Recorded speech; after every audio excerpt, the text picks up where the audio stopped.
Hello, and thank you for joining us today for Frost & Sullivan's latest webinar. Today's event is titled The Rise of Digital Enterprise, Growth Strategies for Healthcare Companies.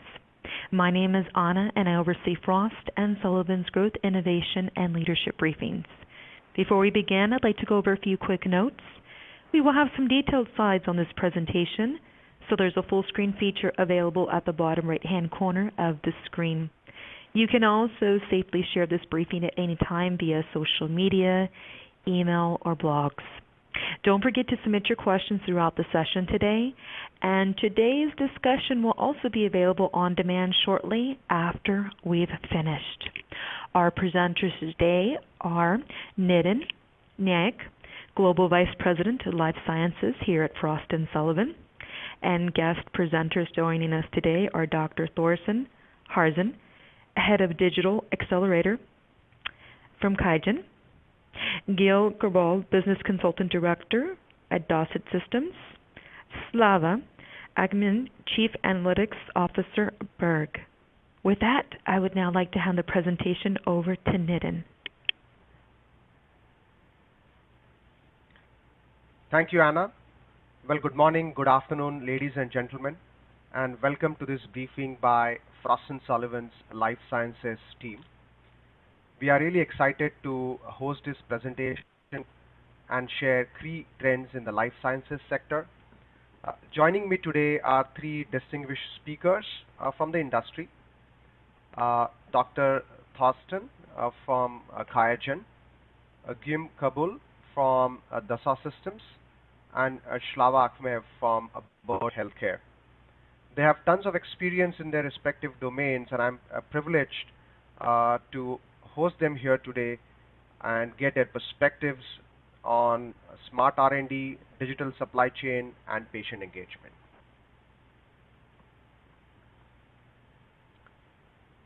So today's presentation will start with some key trends in the life sciences industry, and then I'll invite the three speakers to share their perspectives. We'll also host a short panel discussion and then conclude and keep the forum open for any question and answers. Just a quick note to the audience. All attendees will receive a copy of Frost & Sullivan's 2018 Life Sciences Predictions, which was published last month. Also, we will have the program brochures which could be downloaded during this webinar.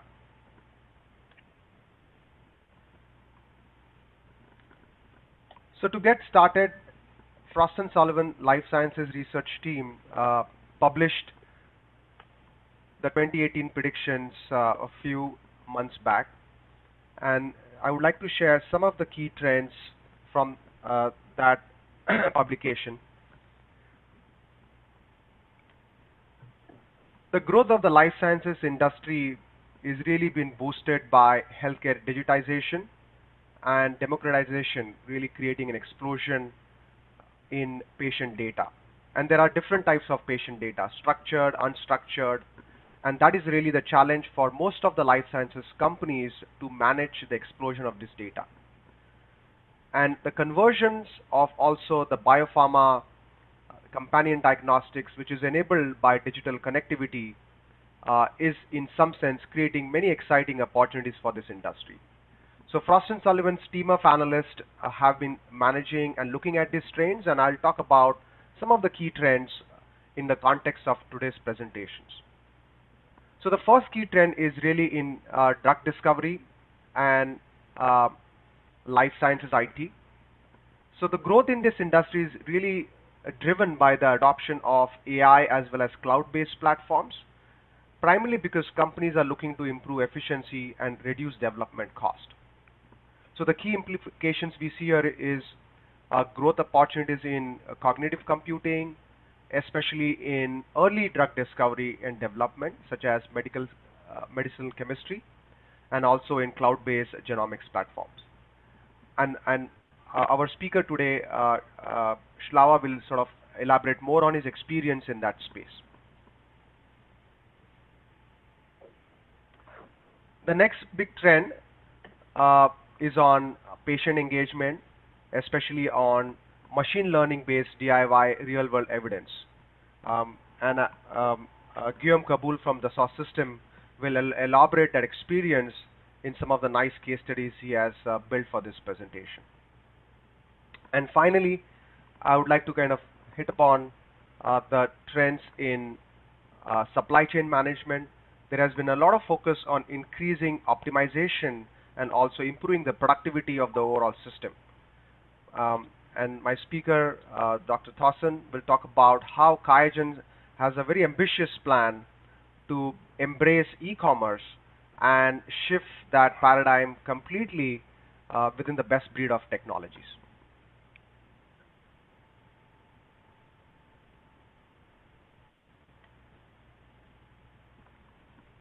So why is digital really so critical?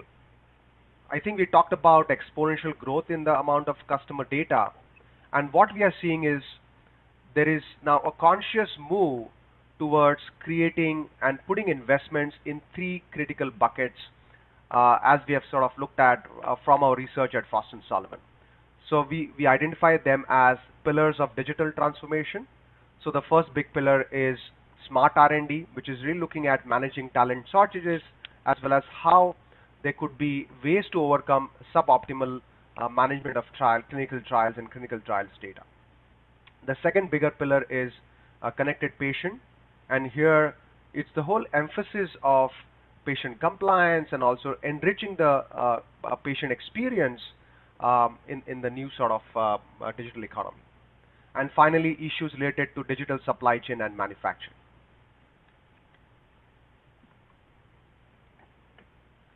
So what are the key drivers for digitalization? I think we conducted a study and we looked at several parameters. The top three really key parameters were essentially looking at establishing a very strong hold in innovation and boosting the creativity. The second was managing and improving customer experience. And the third one was really improving the overall productivity, not just at the enterprise level, but also within the customer and their ecosystem. So these are really the key facets for why different companies are looking to continue and make their investments in the digital ecosystem. So with that short introduction, I will now hand over to Dr. Thorsten and let him share his experience on QIAGEN's growth story. Dr. Thorsten, please. Thank you very much, Nitin, for the kind introduction, and a very warm welcome on behalf of QIAGEN. QIAGEN is one of the leading suppliers of molecular diagnostic solutions for both research and application in labs and hospitals. And actually, I'm glad for the opportunity to outline today how we, as a, let's say, mid-sized corporate, tackle the challenges of digitization and well, actually try to leverage it for our purpose and make use of it.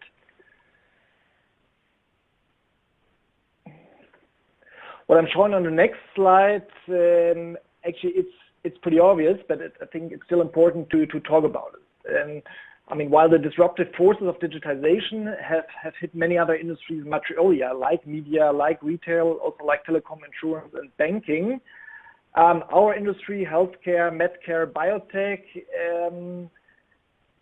was for quite some time felt a little bit like the island of the blessed, with solid growth, good margins, and very high entry barriers. But in my opinion, this has clearly changed over the course of the past years. And let me provide you two reasons for this.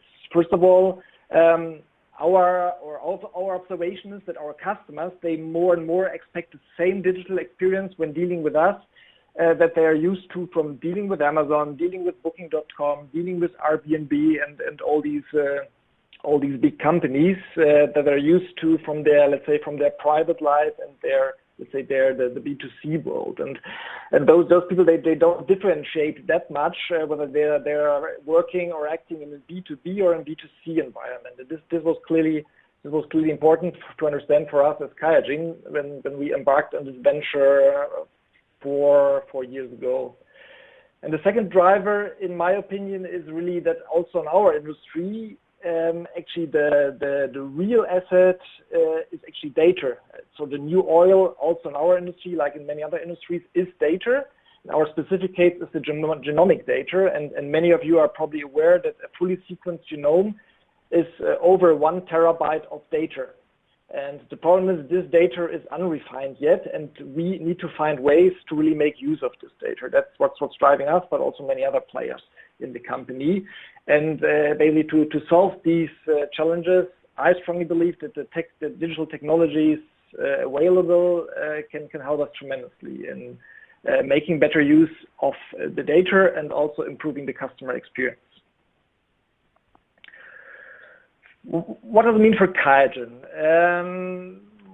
What we also had to learn over the past course of years is that the competitive landscape is clearly changing at the moment. If you think of your companies, probably the same is true for you, for your industry.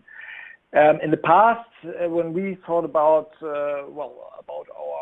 our sales model, about our product positioning, about how well we're doing in general, we always looked at the obvious competitors like Thermo Fisher, like Sigma-Aldrich, like Illumina in the space of instruments.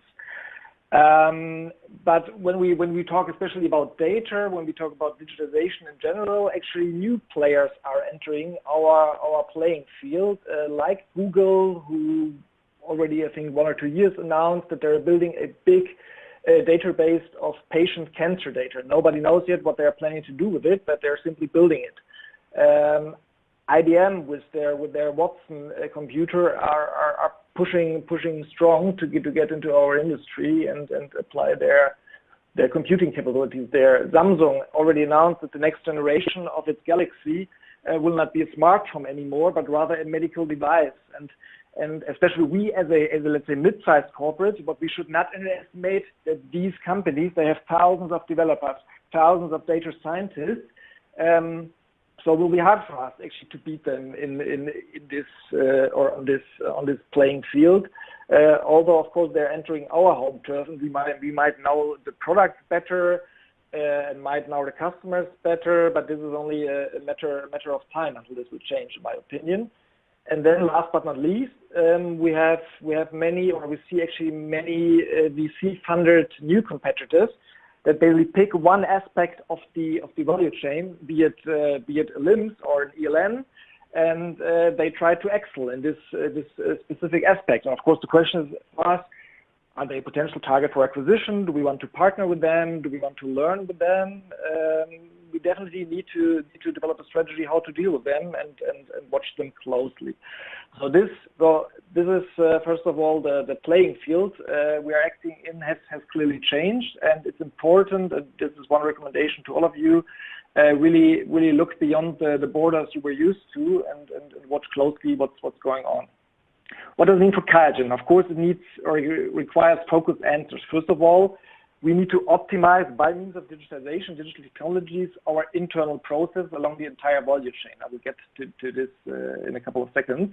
Second, we need to evolve the existing customer relations and the existing product and service offering, especially this about improving digital experience.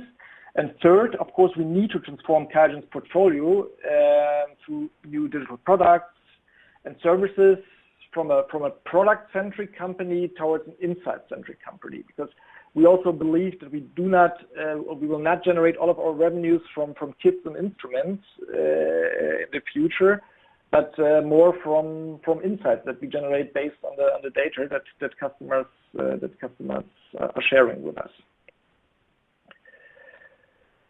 Of course, this is a pretty challenging task I just outlined, and of course, in a corporate like QIAGEN, we have roughly around 5,000 employees worldwide. You need some structure to tackle this task, and what I'm introducing to you right now is the QIAGEN Digital House, which guides our digital transformation across the entire company. Let me quickly go through the building blocks. What everybody has to get right in the beginning is really to lay a digital foundation. This involves digital culture, actually, because it's simply unrealistic to expect that that the digital culture will grow bottom up and that people will come to work on Monday morning and realize that they need to digitize their area of work or their specific processes. So this needs an impulse, and you have to set this impulse. And then we're doing this with town halls, with speakers from Google and Facebook, from retailers that already have gone through this experience of digital disruption. We are doing lots of videos to explain, Yammer posts, etc., etc. So we're doing a lot of communication measures to make sure that everybody in the company understands why digitization is important, why it is rather an opportunity than a threat for a company like QIAGEN, and how they can contribute. Second, of course, you need to get the IT infrastructure right. So we're moving most of our infrastructure into the cloud to be flexible. We've created a so-called data lake into which we pull the data from all the different data sources, Salesforce.com, SAP, and all the other systems to enable our data scientists to run algorithms based on this data lake. This is just one example of IT infrastructure and systems. And then, of course, you also need to think about an operating model. And we at QIAGEN, we did this by installing this so-called digital accelerator, which I have the pleasure to head, which is really a cross-functional unit enabling all the other departments and areas within QIAGEN to drive digitization projects in their own area. And we have data scientists, we have our own developers, we have UX designers. So a vast range of skills that are usually not available in a science-driven company like QIAGEN, and that actually will partner with our colleagues to drive digitization projects in their area. And at the same time, we're also running all of our e-commerce platforms. Talking about e-commerce platforms, that is what I mean by digital offering. So we have actually created a number of digital platforms that allow us to directly interact with our customers. We have a traditional web shop. We have so-called punch-outs for our B2B customers. We have a customer self-service platform, etc., etc. And actually, all this brought us from virtually no e-commerce operations 5 years ago to an e-commerce share, so a digital sales share of 40% this year, and actually we're aiming at 50% in 2020. So this clearly shows the potential of e-commerce in a B2B environment like QIAGEN is operating in. But e-commerce, in my opinion, e-commerce is only about digitizing the customer interface, but there's actually much more potential in a company like QIAGEN. That's why at the same time, every year we announce 10 so-called digital lighthouses where we look at specific elements of the entire value chain, be it the deployment of our sales force, be it the aspects of our supply chain or administrative functions, to optimize these value chain steps by the use of digital technologies. The application of robotics process automation in accounting is one example. A pretty cool IoT Internet of Things solution with RFID-enabled switches on the side of the customer is another example. The application of machine learning in our production to reduce the scrap rate is a third example, etc., etc. So we are running very concrete projects that actually show the power and the potential of digitization in many areas of the company. And the last layer, and that's probably a really important one, let's say or will probably be the most important one in the midterm, is about digital innovation. How can we really develop our business model further beyond kits and instruments to adjacent or completely new business fields using the technology that are available today, the trends we see in the market. So, of course, we are thinking about making the lab even smarter by connecting all the instruments and connecting the data flows. We think about the application of big data and analytics for healthcare purposes, and we are also thinking about a stronger customer orientation. But not to talk about customer, talk about end customers, so the patient. And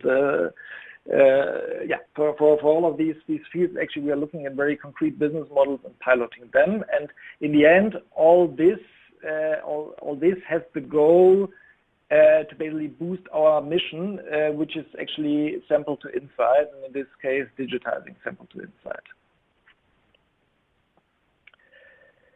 So let me let me briefly share some of the learnings we generated.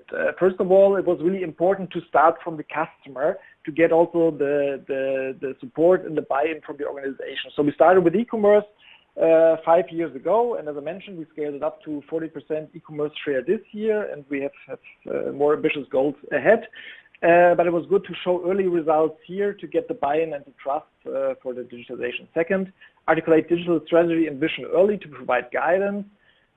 So from the very beginning, we made it clear what is our aspiration by digitalization: 50% e-commerce share in 2020, but also some supporting goals, so people know why they're supposed to do it. Third, lead from the top. It's important that you get the backing from the CEO or your board for this topic. It's nothing that can be driven bottom up.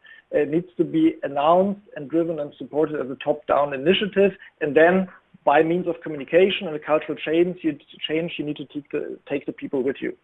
Fourth, build a dedicated team. In the accelerator, we have a team of 62 people, very skilled experts, mostly from industries outside our own industry. So we have people from eBay, from Google, from various consultancies, from B2C retailers, even from some online dating companies that help us actually and bring exactly the knowledge to the table we need. Fifth, spark digital culture. I mentioned this already. It's important that on a constant basis you tell the story, you provide examples, and you convince the people actually why it's important, why it is helping them in their everyday life, and to drive digitalization. It's nothing they should be afraid of. And sixth, be agile and provide tangible results early. That's exactly the ideas of the Lighthouse. So Lighthouse is always a small project, never longer than 12 months, with the clear idea to go through the whole process from ideation to implementation in less than 12 months and deliver tangible financial impact within this 12 months. And we managed actually to deliver this for the majority of the Lighthouse project last year, and this really brought us a lot of credibility. That's it from my side already. Pretty quick run through, and I'm happy to take questions in the end, or if you have more questions or want more intense discussions, my contact information is at the end of the presentation, and feel free to reach out to me anytime. Now I would hand over to Guillaume from Dassault Systems. Thank you. So I don't know, maybe you never heard about Dassault System. We are a software company, but I'm pretty sure that you've probably used, and I can bet that the car or the plane or the computer you're connected with is or has been designed with some of our softwares. Maybe the bottle of shampoo and even the shampoo you used this morning is somehow designed with some of our software. So we are helping the development of many types of products, and I'm working and I'm belonging to the life science industry group. I'm a biologist in that team, and what we are doing is helping our customer to develop patient experiences, because even if I think, and I discussed about product, car, plane, shampoo, bottle, we define ourselves as a 3D experience company, because we believe, as most of you and most of our customers, that the product is not enough. What matters is the experience. And in pharma, especially in life sciences, we all know that we don't really care about the product. We care about the result and the way we are held. So what does it mean for life science? What does it mean changing, transforming the patient experience? It means that you could have things like this. So what you have on the left is a quite complex, still innovative medical devices, which is injecting drug to the patient. And on the right, the work of innovative team, which are trying to simplify the delivery and ease the delivery of the drug to the patient. So it could seem as something which is quite simple, as you can see there, but I'll just let you imagine the shift into the way the patient is healed. It's not something which is happening within the hospital. It's something it's a product you can carry with you every day at the patient, and imagine the fact that this device is stick to the skin of the patient, and which it can allow continuous delivery of the drug. So it's drastically changing the way the drug is delivered and the way the patient experience the treatment. But what are the consequences if you try to develop this kind of experience? You can also understand that if you do that, the drug itself, the biological or chemical drug which is inside this injection chamber is not enough. You have to develop the best glue, develop the best case for the device, work on the fluidic activities, on the electronic, and many things. So you have to embed new skills and new processes in your business. So how can you do that? That's what I will try to explain in the next slide. If you want to switch from, and I will take some examples from the pharmaceutical business, if you want to switch from being able to discover molecule and substance to creating patient experience, then you will not just have to focus on the usual, the classical, I would say, R&D process, which can be long, 10 years in pharma, moving from candidates to substances, but being able to reach your patient in global market with all the configuration, the type of product you have. So if you consider the development of your experience in that way, you will realize the complexity of the type of information you need to manage in that scope. So because we are here to talk about digital and data, as introduced by Kayajin and Nitin and presented in the Kayajin talk, I want to maybe spend a couple of minutes on this topic of smart R&D mentioned by Nitin in the introduction, and what we can call as think smart. Could you use? So how can you manage and benefit from the data flow in order to influence and infuse information into your research and development in your design activities? So that's the topic we are trying to address when we are deploying the platform we are selling.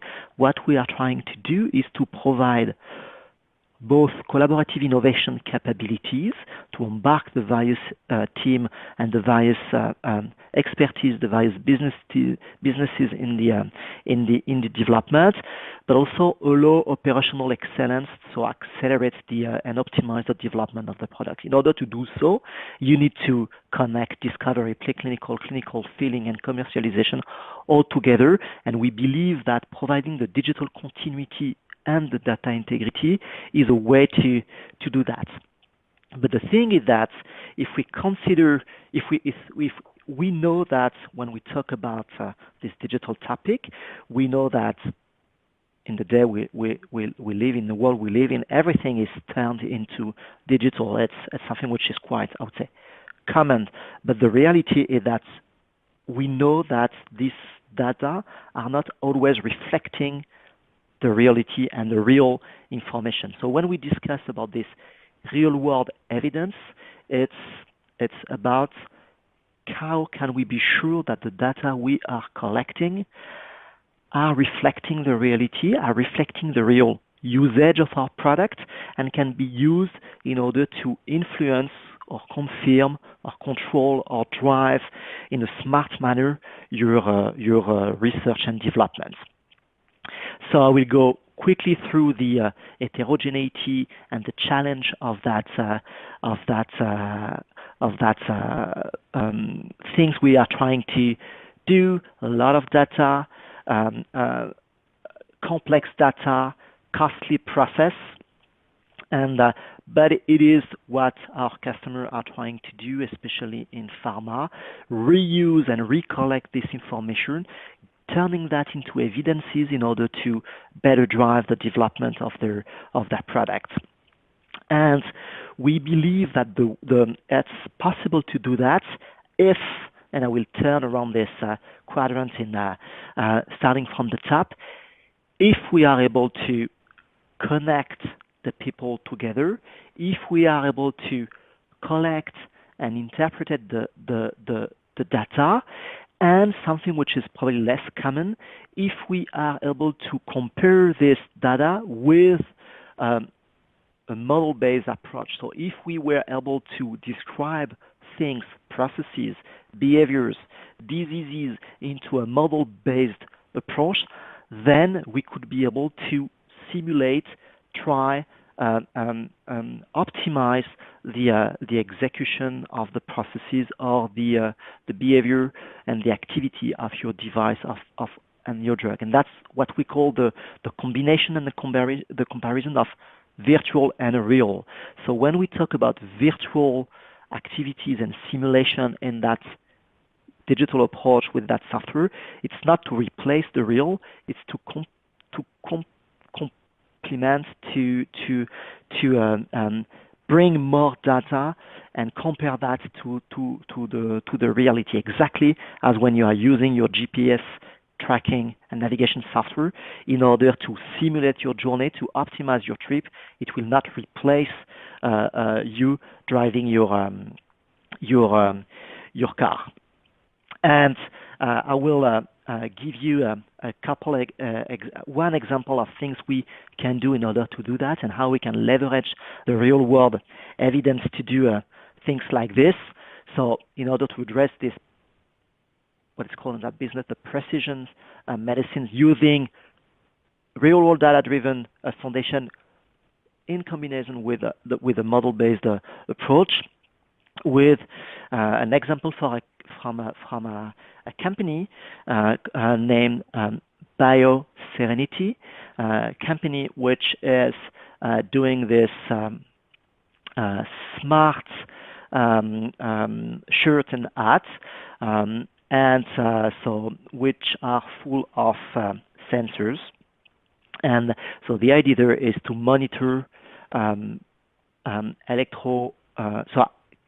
cardiac, muscular, and brain activity, doing EEG, ECG, and EMG, in order to monitor what's happening on that patient. And this patient is suffering epilepsy.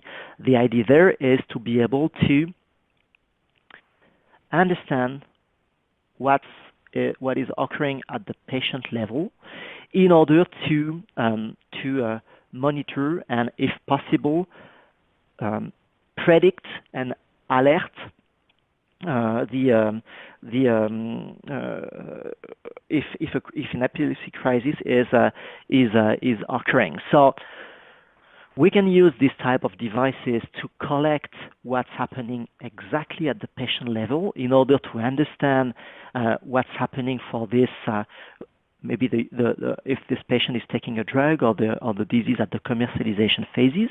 But we can also use this type of device during the development of your drug, in order to equip patients embarked in clinical trials, in order to, I would say, almost in real time, adapt, optimize the way you run and execute your trials on the various patients. And the idea behind that is to say that we could benefit from the connection between these devices and a platform, in order to collect accurate data and turn that data into real information, into evidences, in order to, I would say, rebuild the bridge between science and medicines.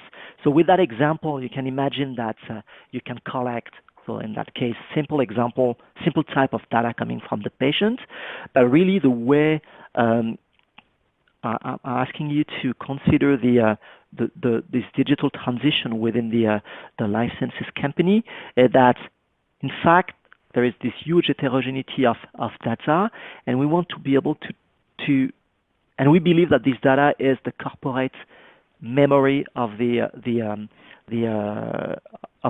company, and we believe that really the challenge is to turn this data into something which is knowledge and which is reflecting the reality. We all know that we know things, and what we have in our databases it's not always the reality. But if you think into digital continuity, if you allow and ensure digital continuity and data integrity along the development of your product, then you will ensure the fact that the data you are working with are reflecting the reality and helping you to really drive your business and address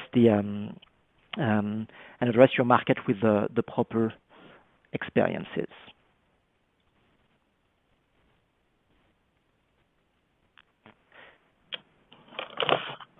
Great. Thank you, Guillaume.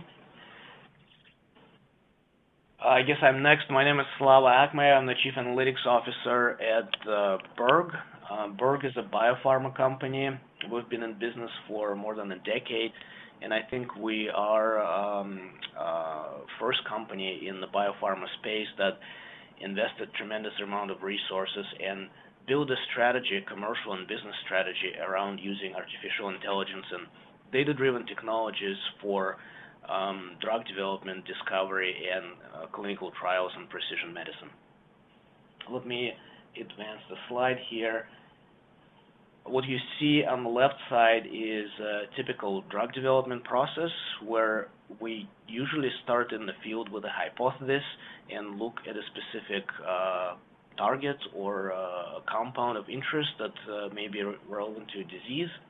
And then we pursue that target and compound through a series of validation experiments, whether it's in vitro in the laboratory, animal experiments, and then continuing that into human clinical trials. What sort of the problem here is many of us are aware, is a very low efficiency of this process and throughput.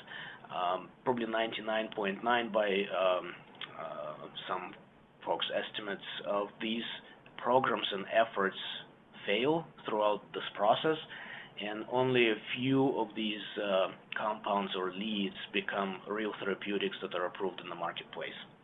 I think I just heard yesterday from someone in a conference that over the last 100 years, there were only 1,500 drugs that were approved by the agencies that are on the market right now. So it's a staggeringly low number.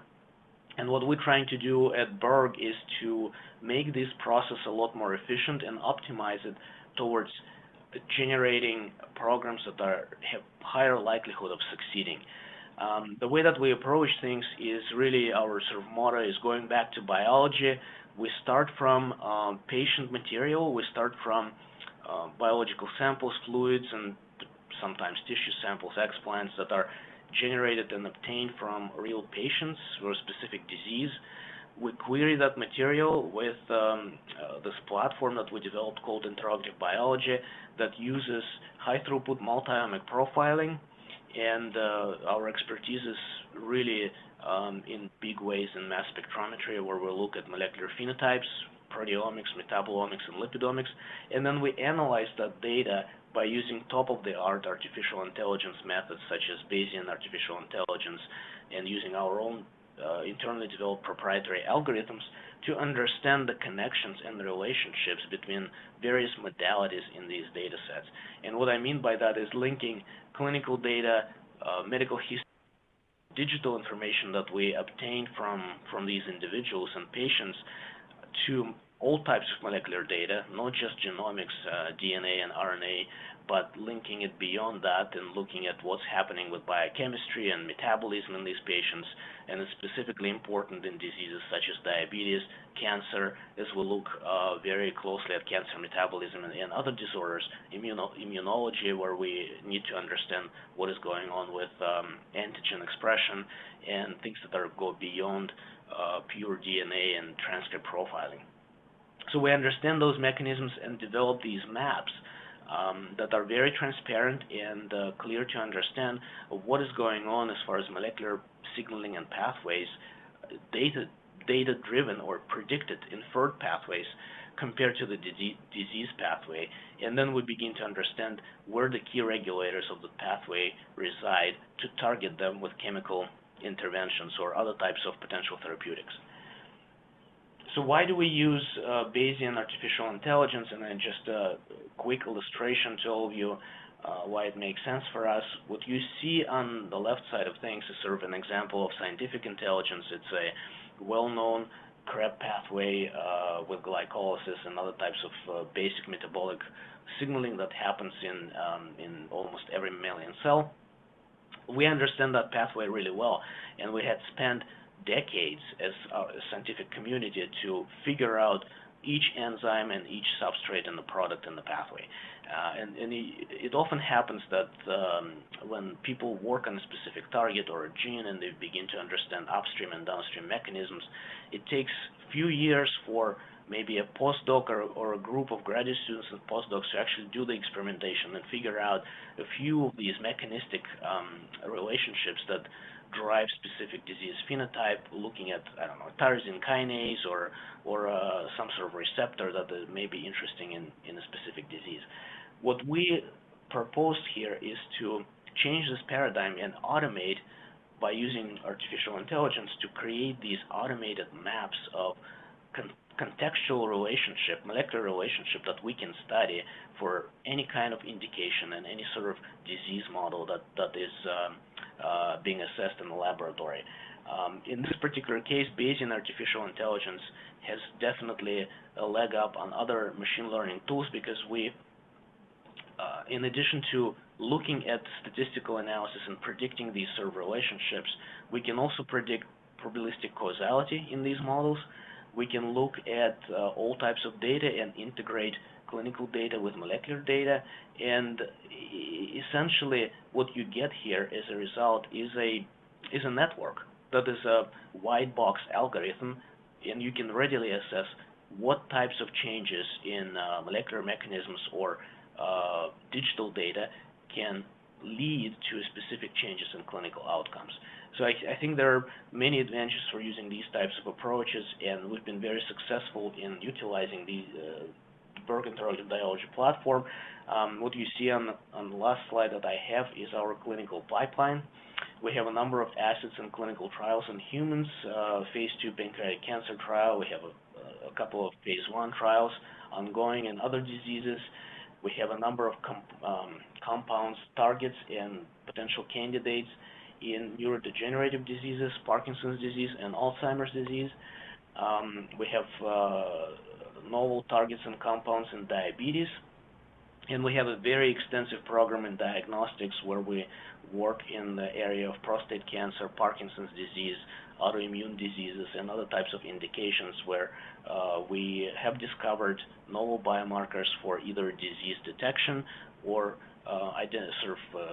understanding better disease progression in some of these patients, and we're at the various levels of commercialization in many of these programs.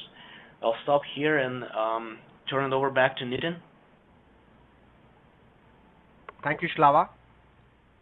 So you've heard from the various speakers how adoption of different technologies, especially in drug discovery, clinical trials, as well as e-commerce, have improved the overall efficiencies in the system.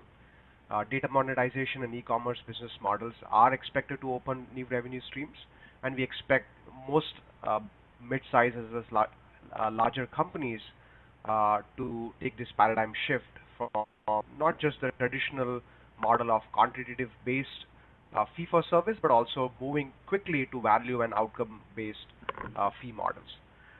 Let's sort of open up the discussion for some questions. So I will go to Slava. Slava, you talked about this interesting paradigm shift involving diverse set of human sample, high quality data, and also leading to technology and top talent. This is, to me, very fascinating change from a human resources standpoint.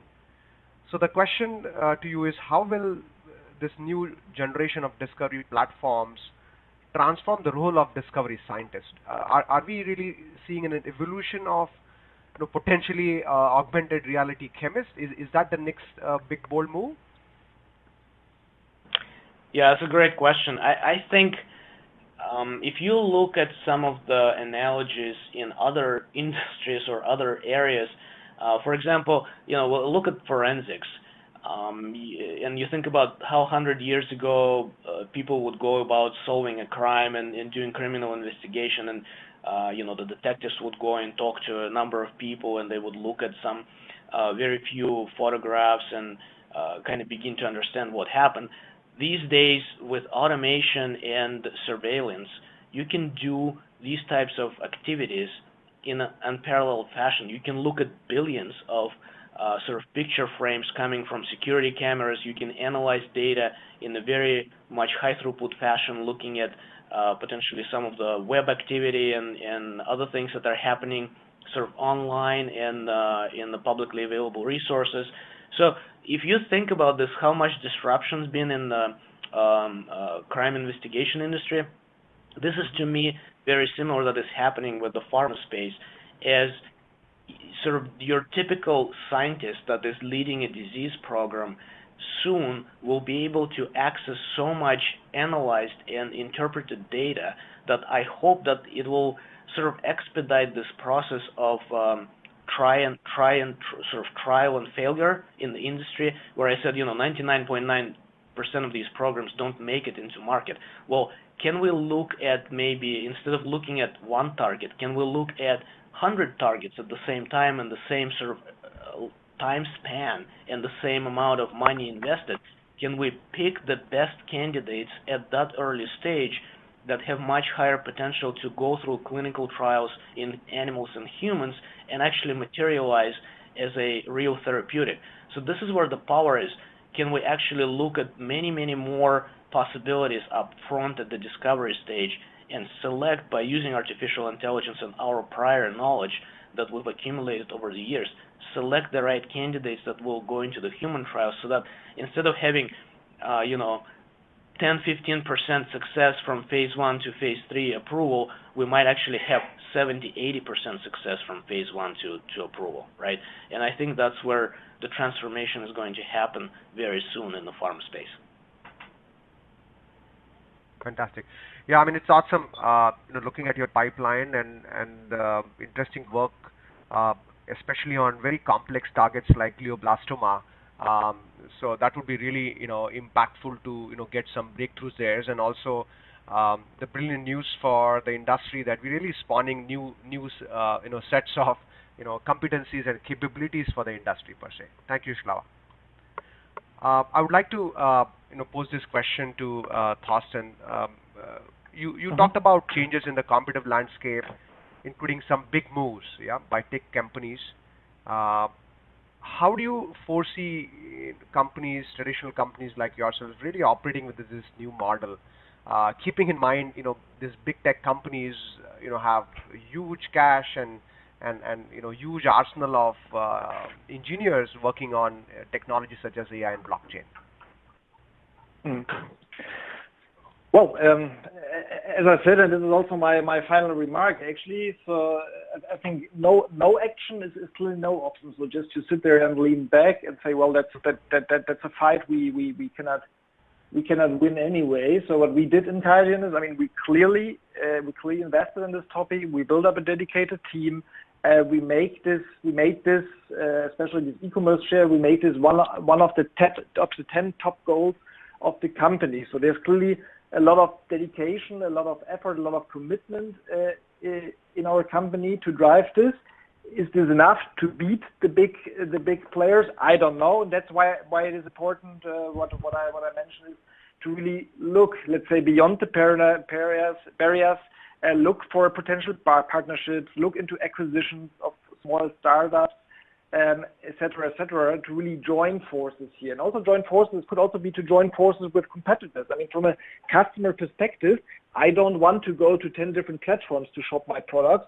So why not think about building a joint marketplace? Why not think about creating a joint standard or a joint data lake where all the instruments I have in the lab feed their data into? So I think these are the approaches we need to think about. To actually survive or even succeed in this race. Thank you, Thorsten. Hi, Guillaume. Just a quick question for you. You talked about model-based and real-world data-driven foundation transforming patient experiences. While AI is better at interacting and engaging patients in real time, virtual reality benefits patient by creating immersive experiences. So the big question to you is, do you really foresee this convergence of AI and VR to transform patient experience? Would be good to get your inputs. Yeah, sure. And good question. Thank you. Yes, and of course, we are coming from the 3D within the system. Yes, the topic of VR is something which is super important. And we used to talk about IV for immersive virtuality instead of just VR. Yeah, we see a couple of things like, and especially when we think about the experience, the patient experience again, and there is a couple of initiatives where physicians and medical specialists are trying to use the VR, especially in neuroscience, in order to try to trigger physical emotion to the patient and synchronize this using VR and synchronize this physical emotion and turn that into digital emotion, especially when you think about neurorehabilitation, when you can use the virtual environments to increase the patient rehabilitation. And it's something which is also going in the direction of this point of care of hospital at home I was discussing in my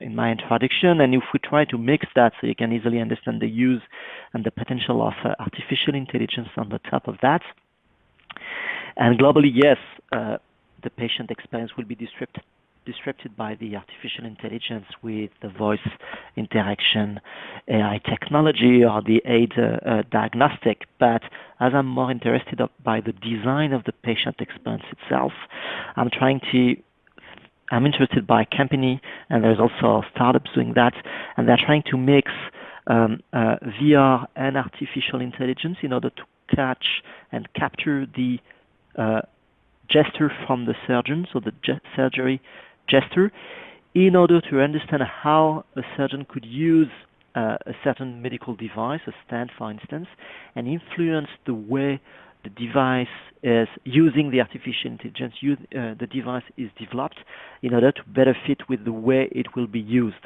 And then rather than using real patients to test or try what's happening, you're using the virtual reality and the artificial intelligence to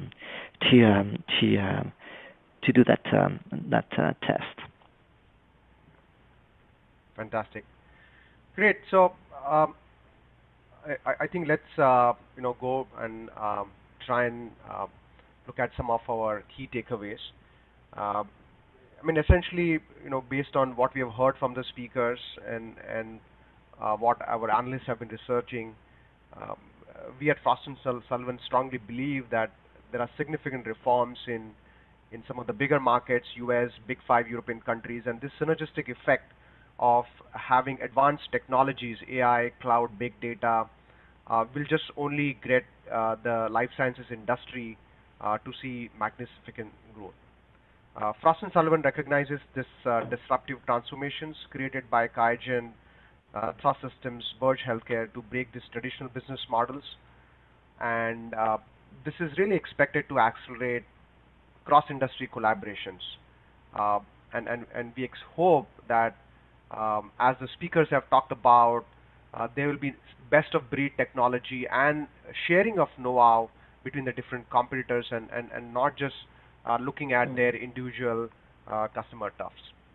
I would just let the audience look at some of these concluding remarks by the speakers. I think these are very interesting to note and also take back some of the learnings from their best practices and their journeys throughout this journey, and use this in our growth stories as well as for our planning purposes. With that, I will hand back over to Anna to talk about the next steps. Thank you so much, Neden.